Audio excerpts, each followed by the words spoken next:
오늘 말씀은 변화의 가정이라는 제목으로 함께 은혜를 나누고자 합니다. 인생이 우리가 생각한 대로 다 되었으면 좋겠지만 생각대로 되는 일이라고는 사실 그렇게 많지는 않습니다. 그러나 하나님의 은혜가 있고 하나님의 이끄심이 있는 사람은 자기의 생각대로 삶을 디자인하는 것이 아니라 하나님의 말씀대로 하나님의 뜻대로 빚어진다는 사실을 기대하고 믿는 사람들입니다. 아멘이십니까?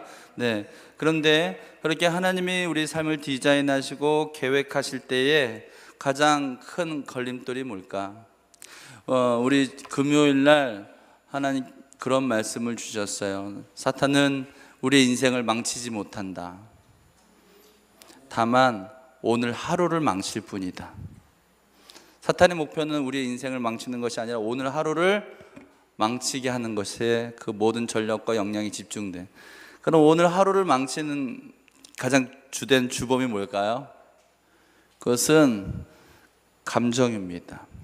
격정에 사로잡힌 감정적인 삶이 우리의 인생을 불행하게 합니다. 오늘 본문에는요, 이 사울이 하나님의 이렇게 위대한 사도로 부름받은 사도로 또 바울로 되어가는 그런 과정을 보여주고 있습니다. 한 명의 그리스도인들이 말씀을 통하여 예수 그리스도를 인격적으로 경험하면서 어떻게 변화하는지 오늘 이 사울의 변화를 통하여 함께 은혜를 나누고자 해요. 첫 번째는 감정적인 삶을 주목하는 것입니다. 오늘 본문 1절 2절의 말씀을 함께 보겠습니다. 사울이 주의 제자들에 대하여 여전히 위협과 살기가 등등하여 대제사장에게 가서 다메섹 여러 회당에 가져갈 공문을 청하니 이는 만일 그 도를 따르는 사람을 만나면 남녀를 막론하고 결박하여 예루살렘으로 잡아오려 함이라. 사울은 예수님을 믿는 그런 초대교인들을 이단시 여겼고 그들로 대제사장들로 하여금 그들에 대해서 결박하여 데려오라고 하는 그런 중요한 임무를 맡았습니다.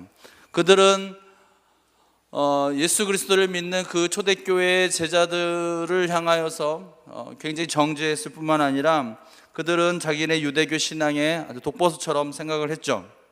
어떻게 보면 그들의 입장에서는 그것은 바른 신념일 수 있고 그들이 그렇게 배워왔기 때문에 그들이 하는 것은 자기들 입장에서는 정의로운 일일 수도 있다는 거예요. 오늘 우리도 마찬가지예요. 우리가 믿는 이 개신교 신앙으로서도 얼마든지 타인을 공격할 수도 있고 타인에 대해서 정죄할 수 있고 타인에 대해서 이렇게 부재지간에 무지간에 폭력을 행사할 수 있다는 점을 우리가 늘 깨달아야 됩니다. 그래서 겸손이라는 것은 사실은 내가 허리를 굽히고 제가 상대방에게 이런 단순한 걸 말하는 것이 아니라 진짜 겸손이라고 하는 것은 우리의 삶의 신념과 우리가 갖고 있는 신앙이 아직 나를 통하여 이 신념은 진리는 분명하지만 그것을 해석하고 그것을 실천하는 내 삶 가운데서는 아직 온전하지 않다는 점을 인정하는 것이. 그래서 함부로 판단하고 정죄하지 않는 거야. 근데 그렇다 이제 그 신념은 누구에게나 있단 말이에요. 그런데 그 신념을 갖고 그 진리를 갖고 내가 믿는 예수님을 갖고 어떤 태도로 삶을 살아가느냐가 너무 중요하다고 말씀을 드렸는데 이 사람들이 갖고 있는 삶의 태도는 뭡니까? 위협과 살기라는 거예요. 위협과 살기. 또 2절 말씀에 보니까 그 도를 따르는 사람을 만나면 남녀를 막론하고 결박하였다. 막론하고 결박했다라고 하는 거예요. 밑도 끝도 없이 그냥 감정적이다라고 하는 거예요. 사리분별을 따지지 않고 이치를 따지지 않고 인권과 개인의 존엄성 이런 거 하나도 따지지 않고 그냥 막론하고 결박했다는 거예요. 그럼 왜 이렇게 감정적이고 격정에 사로잡힌 삶을 살아가는 것일까? 오늘날 특히 그리스도인들이 모든 격정, 예를 들어서 슬픔, 어떤 사람은 너무 슬픔 속에 빠져있고 어떤 사람은 너무 불평, 분노. 어떤 주중에 어떤 목사님 만났는데 그 얘기를 목회가 너무 힘들어요. 너무 힘들고 어려워가지고 그냥 너무 힘드시니까 막 불평이 나오는 거예요. 우리 힘들면 불평 나오듯이 목사님들도 교회가 막 어렵고 힘드니까 막 불평이 나오시는 거예요. 제가 이렇게 듣고 보니까 아니 그 불편한 마음이 나한테도 이렇게 옮겨오더라고요. 예? 성령도 충만함이 불처럼 옆으로 번지듯이 불평도요 옮기는 것을 제가 보게 됐어요. 불평하는 사람 옆에 있는 것보다요 그냥 늘 긍정적인 사람, 기도하는 사람 옆에 있는 것이 축복입니다. 아멘 하십시다. 네, 자꾸 불편한 사람 있으면 그냥 한번 듣고 다음부터는 좀 멀리 하세요. 그럼 나도 옮아요. 그게 영적 전염병이 있어가지고. 그렇죠? 예? 근데 그런 격정은요 사실은 그 내면의 깊은 곳에 들어가 보면 두려움에서 시작돼요. 두려움. 내가 분노를 하는 거 방어기, 심리학에서는 방어기제라 그래요. 나를 방어하기. 내가 화를 내고 소리를 지르면 더 이상 나를 괴롭히지 않겠지? 내 내면의 허점, 논리적인 결여에 대해서 분노하면은 이것을 무마시킬 수 있을지도 몰라라고 하는 자기 방어에 불과한.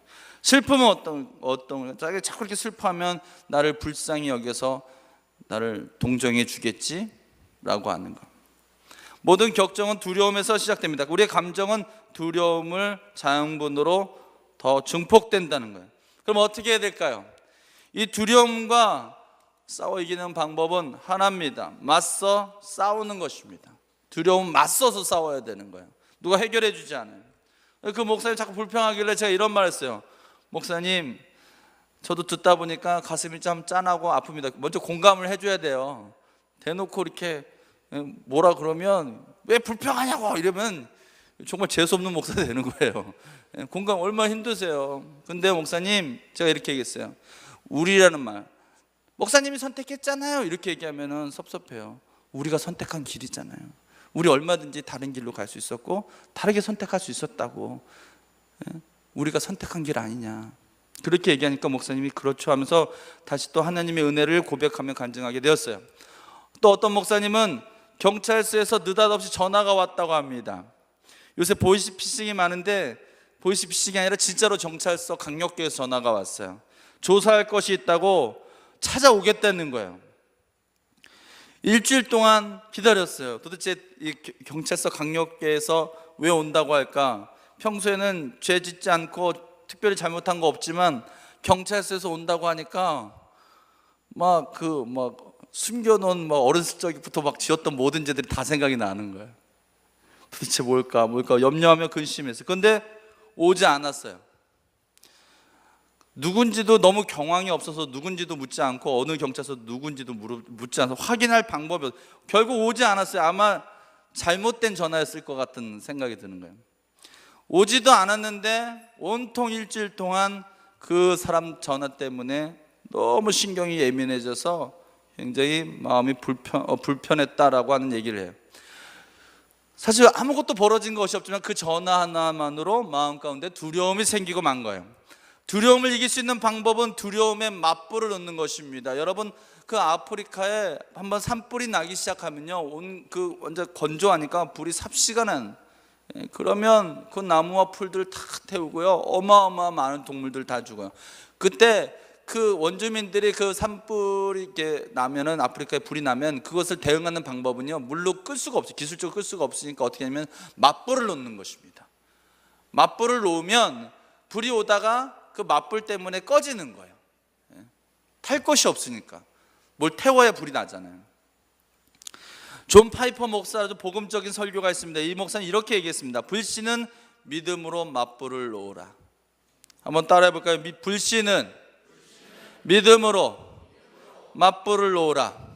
저는 이것을 좀 더 구체적으로 이렇게 설명하고 싶습니다. 불신의 마음이 들 때는 믿음으로 선포하라. 아멘 하십시다. 선포하세요. 속이는 영아, 나를 두렵게 만드는 영아, 나를 분노하고 나를 슬프게 만드는 영아, 예수 이름으로 떠나갈지어다. 선포하십시오.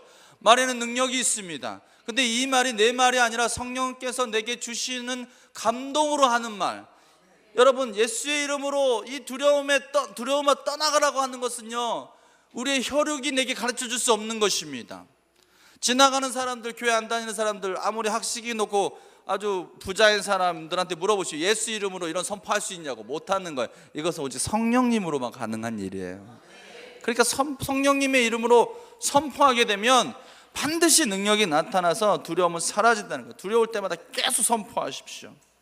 하박국 2장 4절, 보라 그의 마음은 교만하며 그 속에서 정직하지 못하나 의인은 그의 믿음으로 말미암아 살리라라고 했어요. 맞불을 놓는다라고 하는, 믿음으로 선포한다는 말은 두려움에 직면하는 유일한 방법입니다. 성도들은 이 격정에 사로잡혀서 주저앉을 것이 아니라 달려가면서 믿음의 용기의 맞불을 놓아야 될 줄 믿습니다.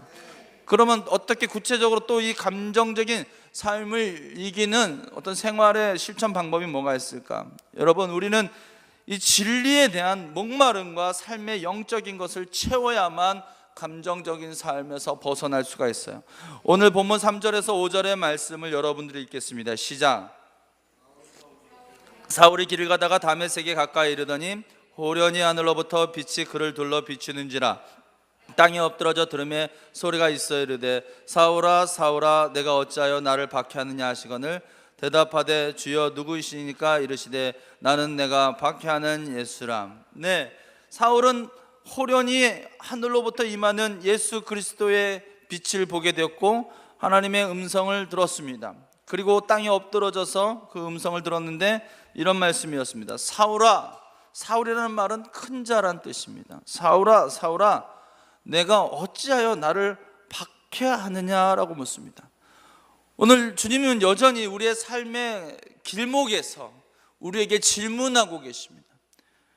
네가 이 길을 가는 것은 어찌미며, 네가 그렇게 행동하는 것은 어찌미며, 네가 그런 생각을 갖는 것은 어찌미냐. 거기에 바울은 대답을 하는 대신에 오히려 질문합니다. 누구입니까? 그러자 주님께서는 나는 내가 박해하는 예수라 라고 얘기합니다. 오늘 우리의 질문의 종점이 바로 예수 그리스도, 진리 되신 예수 그리스도를 향하였다는 점은 오늘 우리의 삶의 감정이 흔들린다는 것이, 감정에 따라 살겠다는 것이 아니라 예수님으로, 예수님의 그 말씀으로 삶의 결론을 삼겠다라고 하는 중대한 믿음의 선언이 되어야 된다라고 하는 것입니다. 육의 것은 육의 것을, 영의 것은 영의 것에 대해서 목마르고 그것에 대한 갈급함을 느끼고 채우려고 합니다. 그렇죠? 그러면 우리가 이 진리에 대한 목마름과 영적인 예수 그리스도의 음성과 예수 그리스도 우리를 향한 그 계획들에 관심이 있다는 것은 우리의 삶의 패턴이 영적인 것으로 바뀌었다는 뜻이에요. 근데 이 패턴이 바뀌지 않으면 계속해서 육체적인 거. 예. 저는 이게 틀렸다, 뭐 잘못됐다 그렇다기보다도 가끔 이제 SNS나 이런 카카오 스토리에 보면 그리스도인들이 자랑한 것은 맛집이 아니라는 거예요. 예? 동의하세요? 예. 근데 알아요. 저도 맛집 좋아해요. 저도 맛집 좋아하는데 그리스도인이 즐거워할 것은 맛집이 아니라 주의 말씀이 어찌 그리 꿀송이 같은지요. 아멘이세요? 근데 또 이런 것도 있어요. 그래서 말씀만 올리면요 친구가 다 끊겨요. 그렇죠? 잘 조절했으면 좋겠어요. 오늘 이 사울이 갖고 있는 그 맹목성 가운데에 하나님의 음성이 들렸고 예수 그리스도의 현현을 경험하게 되었어요. 그것은 그의 맹목적인 감정적인 삶의 중지를 선언하는 자리가 되었고 그것이 중지되는 자리였다고 하는 거예요. 그래서 그 사울의 또 변화가 일어납니다. 어떤 변화요? 회개와 묵상의 자리로 이끄시는 하나님의 계획을 보게 됩니다.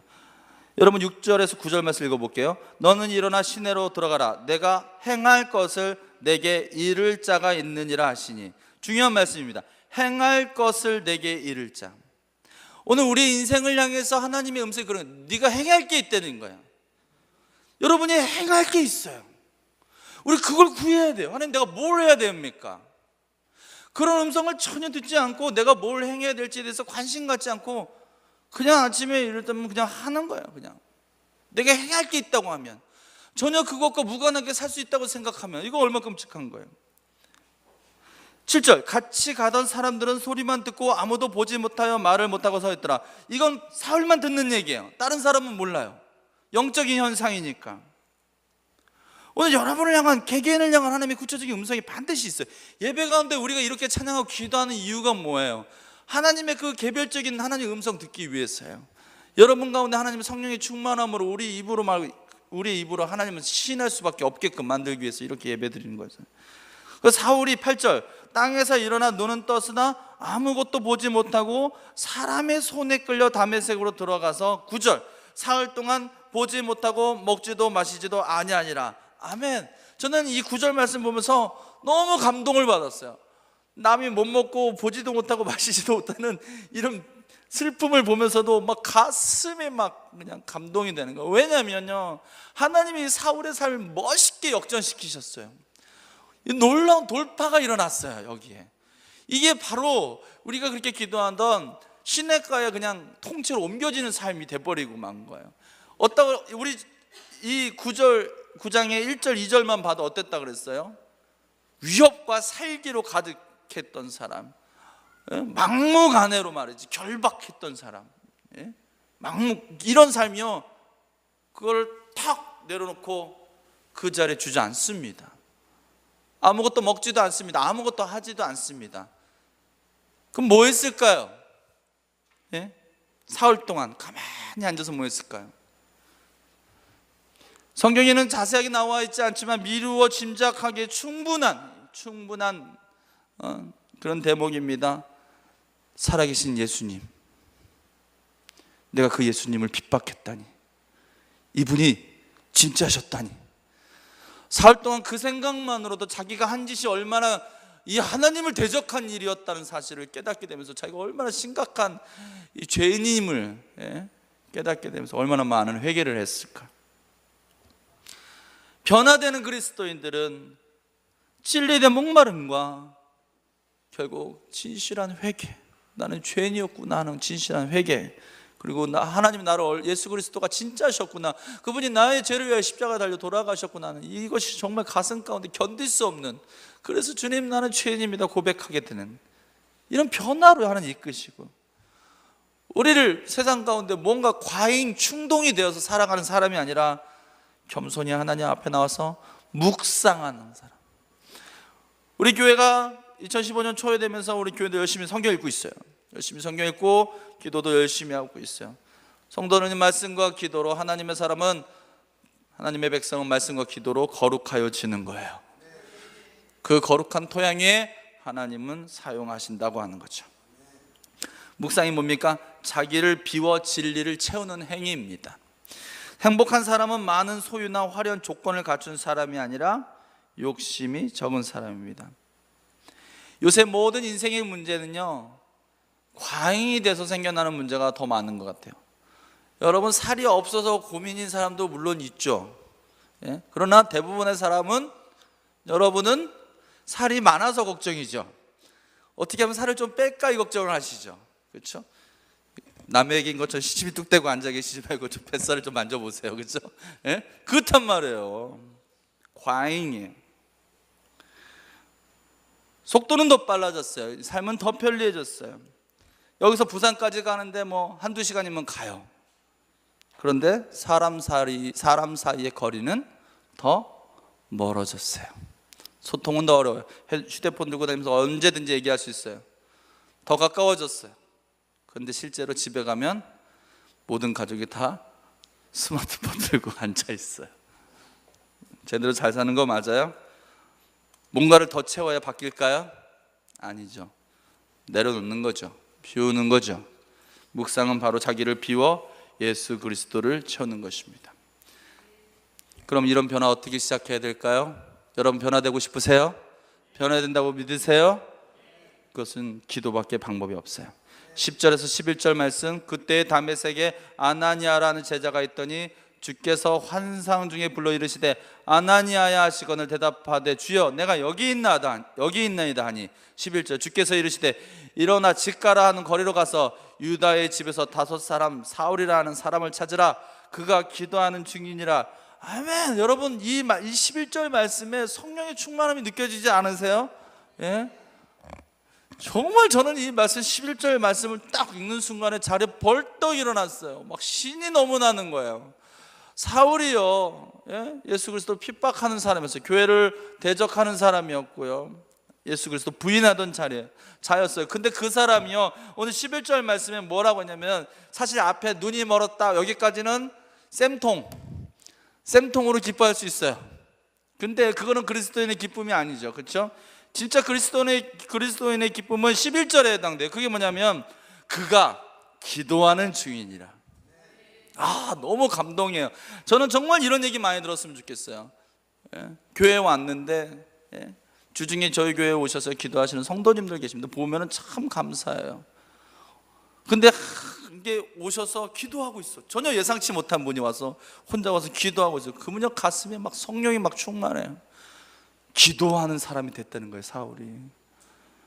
우리 변화의 시작이 뭐라고? 기도라 그랬어요. 여러분 2015년도에요 여러분의 기도가 시작되어야 될 줄 믿습니다. 사울의 변화는요 그가 기도하는 사람이라. 너무 멋있어요. 당신 누구입니까? 나는 어디 가서 교회 몇 개 세우고 이런 거 다 필요 없어요. 제가 그런 명함 받아봤다 그랬잖아요. 명함 받아봤는데 금식기도 40회 몇 번, 교회 몇 개의 개청. 근데 결과는 저한테 와서 차비 좀 꿔달래요. 그게 아니에요. 그게 아니에요. 하나님 우리를 기도하는 사람을 이끄세요. 기도 너무 멋있어요. 그래서 제자들도요 부활하신 주님을 경험하고 나서 그의 삶에 가장 먼저 놀라운 변화가 일어났는데 그게 뭐냐면 오로지 기도에 힘쓰니라. 사도행전 1장 14절 여자들과 예수의 어머니 마리아와 예수의 아우들과 더불어 마음을 같이하여 오로지 기도에 힘쓰더라. 오로지. 여러분 기도하십시다. 2015년도는 더 열심히 기도합시다. 기도하는 것 같고 뭐라고 하는 사람은요 이것은 절대로 성령의 사람이 아닙니다. 기도는 많이 할수록 좋은 것입니다. 자주 할수록 좋은 거예요. 아멘이세요?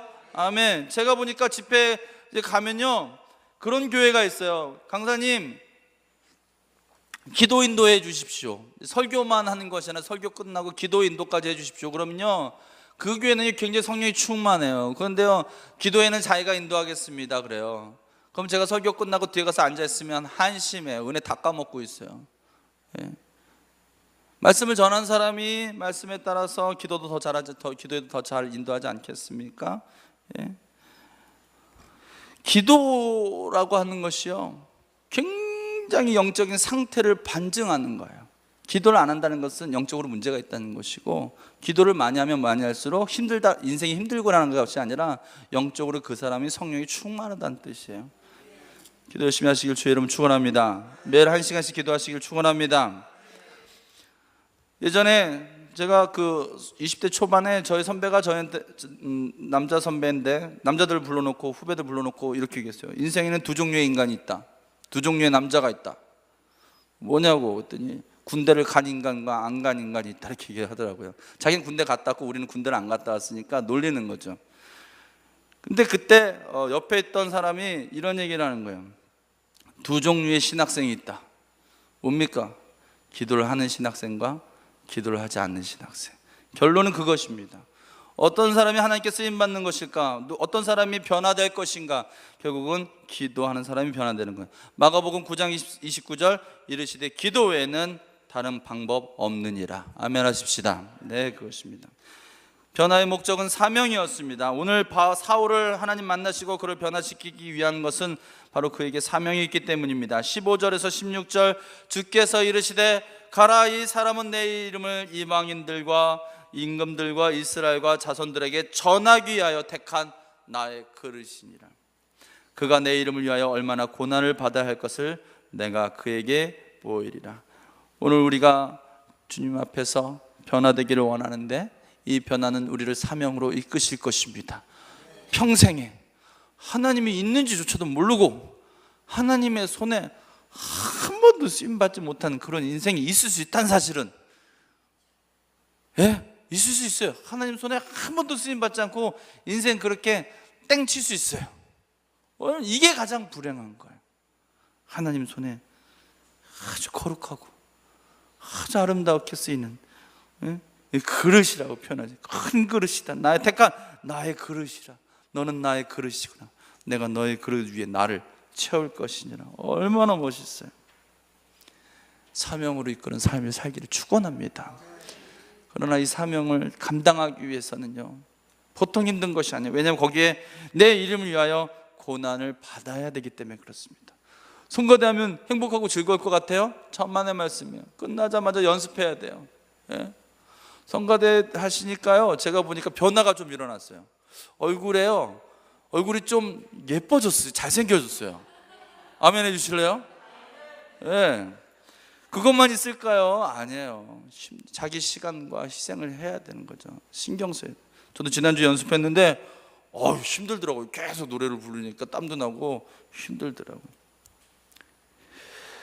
변화를 이끄는 힘은 그래서 성령 충만입니다. 17절, 아나니아가 떠나 그 집에 들어가서 그에게 안수하여 이르되 형제 사울아, 주 곧 내가 오는 길에서 나타났던 예수께서 나를 보내어 너로 다시 보게 하시고 성령으로 충만하게 하신다니 즉시 사울의 눈에서 비늘 같은 것이 벗어져 다시 보게 된지라.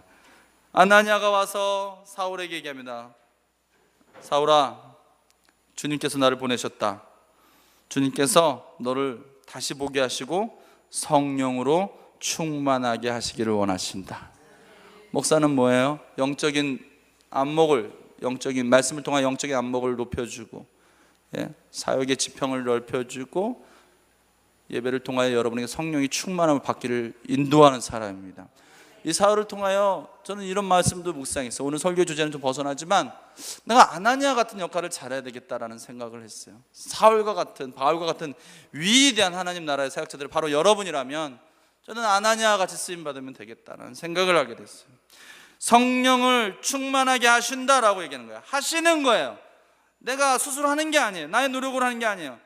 에베소서 5장 18절에는 술 취하지 말라, 이는 방탕한 것이니 오직 성령으로 충만함을 받으라 라고 얘기했어요. 충만함을 받는 것입니다. 아멘이세요?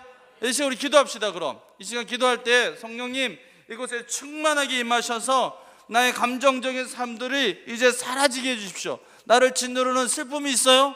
우울함이 있어요? 격정, 분노 있어요?